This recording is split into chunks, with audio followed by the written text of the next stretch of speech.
অনেকদিন পর আমাদের গাছের পেয়ারা কারা চুরি করে খায়, ওই চোরগুলারে আজকে মোবাইলে ক্যামেরা বন্দি করলাম।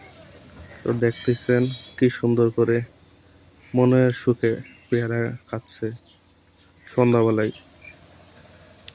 তো পেয়ারাগুলো খাওয়া তো আর সমস্যা নাই, তোরা তার সাথে সাথে কি করে ছোট পেয়ারাগুলো খেয়ে ওরা সব নষ্ট করে ফেলে যখন বড় পেয়ারাগুলো না পায়। আর তার সাথে তো মনে করেন একটা ময়লা দিয়া চারপাশ বইরা ফেলায়।